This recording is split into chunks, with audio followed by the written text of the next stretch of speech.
दोस्तों बहुत बहुत स्वागत है आप सभी का एक बार फिर से। जी हाँ दोस्तों, आज पूरे दिन की कई महत्वपूर्ण और बड़ी खबरें निकलकर सामने आ रही हैं। जानेंगे सभी खबरों को विस्तार से। तो दोस्तों, खबरों में आगे बढ़ने से पहले वीडियो को एक प्यार भरा लाइक जरूर कर दें और ताजा खबरों को जानने के लिए चैनल को सब्सक्राइब भी जरूर कर लें। तो देखते हैं पहली बड़ी खबर क्या निकल कर आ रही है। दोस्तों, आज की पहली बड़ी खबर निकल कर आ रही है। आपको बता दें कि पंजाब, राजस्थान सहित इन राज्यों ने किया स्कूल खोलने का ऐलान। जाने दिल्ली में कब खुलेंगे स्कूल। जी आपको बता दें कि कोरोना वैक्सीन के आपातकालीन इस्तेमाल की मंजूरी मिलने के बाद अब राज्य सरकारें धीरे धीरे स्कूल खोलना शुरू कर दिए हैं। पंजाब, राजस्थान, गुजरात, ओडिशा समेत कई राज्य सरकारों ने स्कूल, विश्वविद्यालय और सरकारी प्रशिक्षण संस्थानों को खोलने के निर्देश दिए हैं। कोरोना से बचाव के लिए सभी राज्य सरकारों ने दिशा निर्देश भी जारी की है। राज्य सरकार की ओर से जारी किए गए नियमों का पालन करना स्कूल और कॉलेज को जरूरी होगा। गुजरात सरकार ने 11 जनवरी से 10वीं और 12वीं की कक्षाओं को फिर से शुरू करने का फैसला लिया है। स्कूलों को दोबारा से खोलने का फैसला बुधवार को ही कैबिनेट मीटिंग में लिया गया। इसके अलावा ओडिशा में राज्य सरकार ने 8 जनवरी से 10वीं और 12वीं क्लास के लिए स्कूलों को फिर से शुरू करने का फैसला लिया है। और दोस्तों, अगली खबर में आपको बता दें कि भारत में तेजी से पैर फंसा रहा है कोरोना वायरस का नया स्ट्रेन। कुल मरीजों की संख्या हुई है 73। जी आपको बता दें कि भारत में कोरोना वायरस का नया स्ट्रेन तेजी से पैर पसार रहा है। देश में बुधवार को कोरोना वायरस के यूके स्ट्रेन के कुल मरीजों की संख्या 73 पर पहुंच गई है। मंगलवार तक देश में 58 मामले की सामने आए थे। बता दें कि मंगलवार को ऐसे 20 नए मामले मिले थे। ये सारे केस पुणे के नेशनल इंस्टीट्यूट ऑफ वायरोलॉजी में मिले थे। स्वास्थ्य और परिवार कल्याण मंत्रालय की ओर से जारी किए गए आंकड़ों के अनुसार कोरोना वायरस के यूनाइटेड किंगडम के स्ट्रेन से अब तक 73 लोग संक्रमित हो चुके हैं। वैज्ञानिकों का कहना है कि ब्रिटेन से मिले कोरोना वायरस का रूप पहले की तुलना में 70% ज्यादा संक्रामक है। और दोस्तों, अगली खबर निकल कर आ रही है महाराष्ट्र से। जी आपको बता दें कि महाराष्ट्र में घर खरीदना होगा आसान। राज्य सरकार ने घटाया 50% प्रीमियम। जी आपको बता दें कि महाराष्ट्र सरकार ने बुधवार को रियल एस्टेट सेक्टर को लेकर बड़ा फैसला किया। रियल एस्टेट सेक्टर को बढ़ावा देने के लिए महाराष्ट्र सरकार ने रियल एस्टेट प्रोजेक्ट में कंस्ट्रक्शन पर प्रीमियम में 50% की कटौती को मंजूरी दे दी है। नए नियम पहले से जारी और आने वाले प्रोजेक्ट्स पर लागू होंगे। इस कटौती की सीमा 31 दिसंबर 2021 से रखी गई है। हालांकि उद्धव सरकार ने साफ किया है कि इस छूट का फायदा ग्राहकों को स्टैंप ड्यूटी के वक्त दिया जाएगा। इस कदम से ग्राहकों पर प्रॉपर्टी खरीदने का बोझ कम होगा। इससे पहले राज्य में स्टैंप ड्यूटी को 31 दिसंबर 2020 तक 5% से घटाकर 2% करने का भी फैसला लिया गया है, जिसकी वजह से प्रॉपर्टी के रजिस्ट्रेशन में भी बढ़त देखने को मिली है।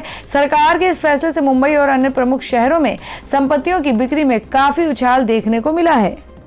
तो दोस्तों, खबर में आगे बढ़ने से पहले जान लेते हैं आज के माइंड क्विज के सवाल को। आज का सवाल है, आपको बताना है कि प्रथम मुगल सम्राट का क्या नाम था। इसका जवाब आपको वीडियो के नीचे कमेंट बॉक्स में देना है और सही जवाब देने वाले को रैंडमली से लेकर जाएगा और वो जीत सकते हैं एक बम्पर पुरस्कार। तो बढ़ते हैं अगली खबर की ओर। और दोस्तों, में अगली खबर निकल कर आ रही है किसान आंदोलन को लेकर। जी आपको बता दें कि शिवसेना का केंद्र पर हमला। बोली किसानों से साथ बैठक खेल रही है सरकार। जी आपको बता दें कि केंद्र के कृषि कानूनों के खिलाफ शिवसेना ने एक बार फिर मोदी सरकार पर हमला बोला है। शिवसेना ने अपने मुखपत्र सामना में किसान आंदोलन को लेकर सरकार पर सवाल खड़े किए हैं। शिवसेना ने संपादकीय में लिखा है कि 8 दौर की वार्ता हो जाने के बावजूद भी कोई नतीजा नहीं निकला। किसानों के इस आंदोलन को जारी रखना है और यही सरकार की राजनीति है। शिवसेना ने आरोप लगाया है कि सरकार किसानों के साथ मीटिंग खेल रही है। शिवसेना ने अपने मुखपत्र सामना के जरिए कहा है कि दिल्ली की सीमा पर धमके किसानों और सरकार के बीच की चर्चा फिर एक बार बेनतीजा रही। किसानों और केंद्रीय मंत्रियों के बीच चर्चा के 8 दौर हो जाने के बावजूद यदि कोई नतीजा नहीं निकल रहा होता तो सरकार को इसमें कोई रस नहीं है। किसानों के इस आंदोलन को जारी रखना है और यही सरकार की राजनीति है। दिल्ली में कड़ाके की ठंड पड़ रही है, उसमें भी 3 दिनों से मूसलाधार बरसात हो रही है। किसानों के तंबुओं में पानी घुस गया और उनके कपड़ों और बिस्तर भी भीग गए।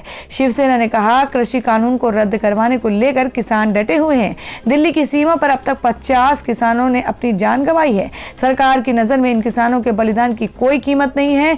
सरकार में इंसानियत होती तो कृषि कानून को तत्कालिक रूप से स्थगित करवाती और किसानों की जान से खेले जाने वाले इस खेल को रोकती।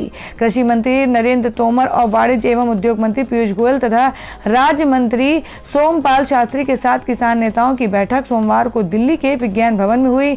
इस बैठक में 40 किसान नेता उपस्थित थे, लेकिन नतीजा क्या हुआ?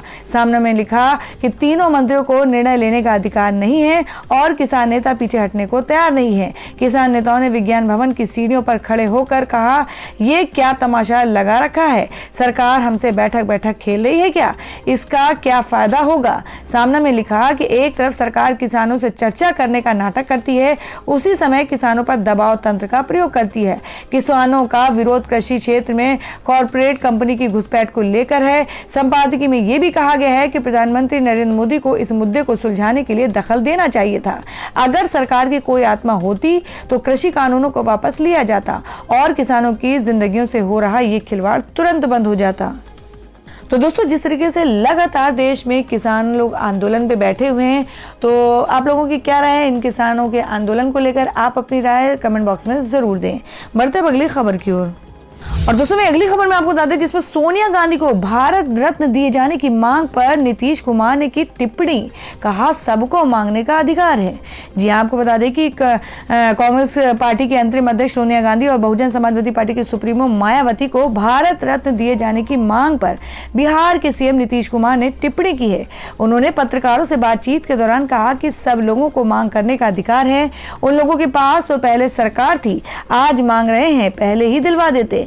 बता दें कि मंगलवार को कांग्रेस महासचिव और उत्तराखंड के पूर्व सीएम हरीश रावत ने ट्वीट कर मायावती और सोनिया गांधी को भारत रत्न देने की मांग की थी।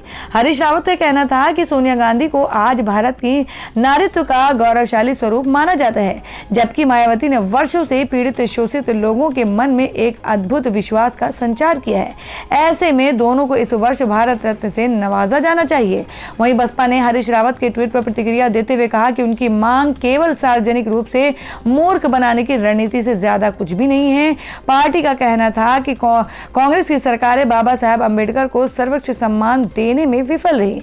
बसपा ने कहा कि हम लोगों ने काशीराम के लिए भी इस सम्मान की मांग की थी, लेकिन जब कांग्रेस सत्ता में थी तो उसने इसके लिए कुछ नहीं किया।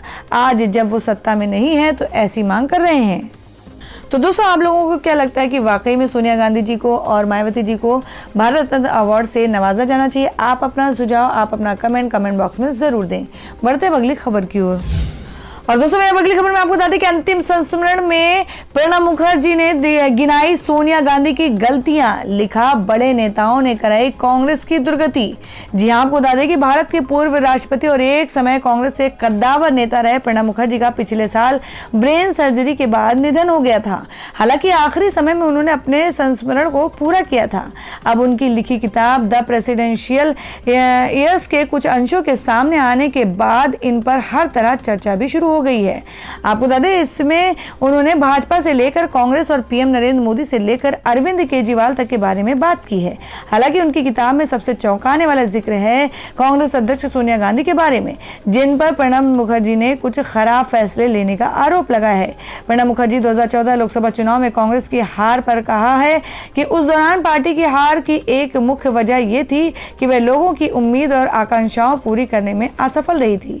मुखर्जी ने बिना नाम लिए कहा कि कुछ वरिष्ठ कांग्रेस नेताओं की राजनीतिक अनुभवहीनता और घमंड ने भी आगे पार्टी को नुकसान पहुंचाया।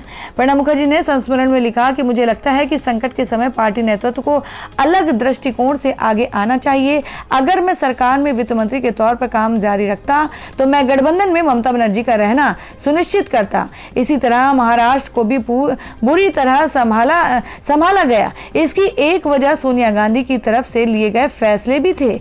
मैं राज्य में विलासराव देशमुख जैसे मजबूत नेता की कमी के चलते शिवराज पाटिल या सुशील कुमार शिंदे को वापस लाता।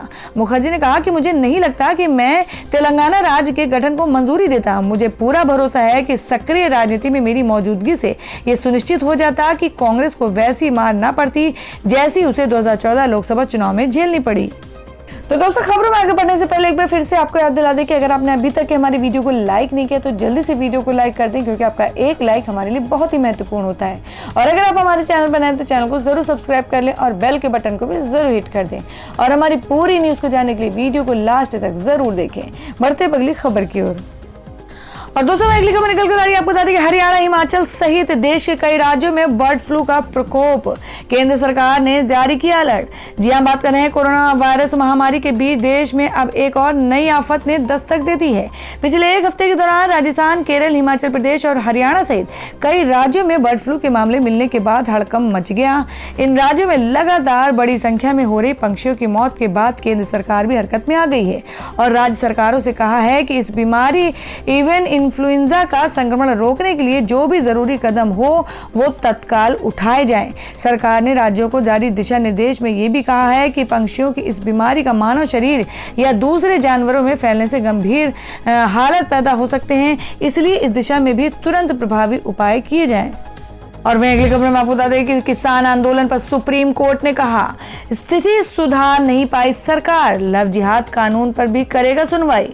जी हां, आपको बता दें सुप्रीम कोर्ट ने बुधवार को कहा कि वह नए कृषि कानूनों को चुनौती देने वाली याचिकाओं और दिल्ली की सीमाओं पर जारी किसानों के प्रदर्शन से उठे मुद्दे पर 11 जनवरी को सुनवाई करेगा। प्रधान न्यायाधीश SA बोबडे की अध्यक्षता वाली एक पीठ ने पाया कि किसानों के प्रदर्शन के संबंध में जमीनी स्तर पर कोई सुधार नहीं आया है। उधर सुप्रीम कोर्ट उत्तर प्रदेश और उत्तराखंड में अंतरधार्मिक विवाह के नाम पर धर्मांतरण रोकने के लिए बनाए गए विवादास्पद लव जिहाद कानूनों पर विचार करने पर बुधवार को राजी हो गया। प्रधान न्यायाधीश SA बोबडे की अध्यक्षता वाली एक पीठ ने हालांकि कानूनों के विवादास्पद प्रावधानों पर रोक लगाने से इनकार कर दिया, लेकिन उसने इन याचिकाओं पर दोनों राज्य सरकारों को नोटिस जारी किए हैं। केंद्र ने शीर्ष अदालत से कहा है कि सरकार और किसानों के बीच इस मुद्दे पर सकारात्मक बातचीत जारी है। अटॉर्नी जनरल के वेणुगोपाल ने कहा कि निकट भविष्य में दोनों पक्षों में सहमति बनने की अच्छी संभावना है और नए कृषि कानूनों को चुनौती देने वाली याचिका पर केंद्र की प्रतिक्रिया दायर करने से किसानों और सरकार के बीच बातचीत में बाधा उत्पन्न हो सकती है। और दोस्तों मैं अगली खबर निकल कर आ रही है जिसमें आपको बता दें कि अंतिम संस्मरण में प्रणब मुखर्जी ने लिखा, पहले कार्यकाल में निरंकुश थे नरेंद्र मोदी, नोटबंदी से मैं नहीं था सहमत, लागू करने के बाद मुझे बताया था। जी आपको बता दें कि पूर्व राष्ट्रपति प्रणब मुखर्जी ने अपने संस्मरण में मोदी सरकार और PM मोदी के बारे में बहुत कुछ लिखा है। सरकार के कई फैसलों को उन्होंने काफी बारीकी से देखा और उसकी आलोचना भी की। उन्होंने अपनी किताब में ये भी लिखा कि पहले कार्यकाल में मोदी सरकार अपनी प्राथमिक जिम्मेदारी भी ठीक से नहीं निभा पाई और संसद के सत्र ठीक से नहीं चले। उन्होंने कहा कि पहले कार्यकाल के दौरान मोदी का कार्यशैली तानाशाही थी।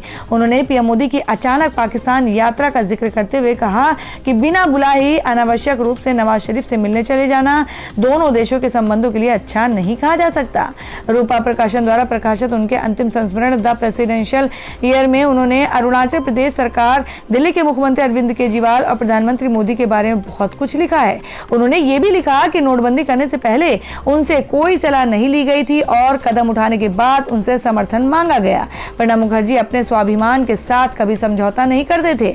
रिपब्लिक डे पर चीफ गेस्ट के रूप में जब बराक ओबामा भारत आए तो उन्होंने साफ कह दिया था कि उन्हें भारत के राष्ट्रपति के साथ ही समारोह में जाना होगा और उन्हें यहाँ की सुरक्षा व्यवस्था पर विश्वास करना चाहिए। आपको बता दें प्रणब मुखर्जी में संस्मरण में लिखा, ये कहना कि मोदी के प्रधानमंत्री बनने के बाद जापान के साथ संबंध अच्छे हुए गलत हैं। जापान के साथ 2014 से पहले भी बहुत अच्छे संबंध थे। मोदी के प्रधानमंत्री बनने से पहले भी शिंजो आबे भारत आ चुके थे। पूर्व राष्ट्रपति ने सर्जिकल स्ट्राइक को भी सामान्य मिलिट्री ऑपरेशन बताया जो कि पाकिस्तान की हरकत के विरोध में की गई थी। उन्होंने कहा सेना की इस कवायद का इस तरह प्रचार करना उचित नहीं था। इस ऑपरेशन से हमें कुछ हासिल नहीं हुआ। और दोस्तों मैं अगली खबर में जान लेते क्या है देश भर में मौसम के ताजा हालात। जी आपको बता दें कि उत्तर भारत में आज छाया रहेगा कोहरा। दिल्ली में 8 जनवरी को बारिश की संभावना, जाने मौसम विभाग की चेतावनी। जी आपको बता दें कि दिल्ली में कई दिनों से जारी बारिश का दौर अब लगभग खत्म हो गया है। बुधवार को कहीं हल्की कहीं बारिश हुई और मौसम विशेषज्ञों की माने तो बुधवार से पश्चिमी विक्षोभ का असर खत्म हो रहा है। इस वजह से अब दिल्ली को ठंड का ठिठुरन के बीच बारिश से राहत मिल सकती है। बृहस्पतिवार से एक और पश्चिमी विक्षोभ के सक्रिय होने की भी संभावना जताई गई है। हालांकि इसका असर दिल्ली में देखने को नहीं मिलेगा जिससे बारिश होने की संभावना नहीं है। मौसम वैज्ञानिकों ने बताया कि आगामी 10 जनवरी तक दिल्ली वासियों को अधिक सर्दी से राहत मिलेगी। इसके बाद न्यूनतम तापमान में कमी आना शुरू होगी जिससे जनवरी की सर्दी का एहसास होगा। तो दोस्तों ये थी अब तक की सभी बड़ी खबरों की अपडेट्स। टुडे ब्रेकिंग न्यूज और लेटेस्ट खबरों को देखने के लिए हमारे चैनल को सब्सक्राइब जरूर कर लें, वीडियो को लाइक और शेयर भी जरूर कर दें अपने दोस्तों और रिलेटिव्स के साथ। तो दोस्तों फिर मिलेंगे काम की खबरों और सरकारी योजनाओं की एक और नई वीडियो के साथ। तब तक के लिए धन्यवाद दोस्तों।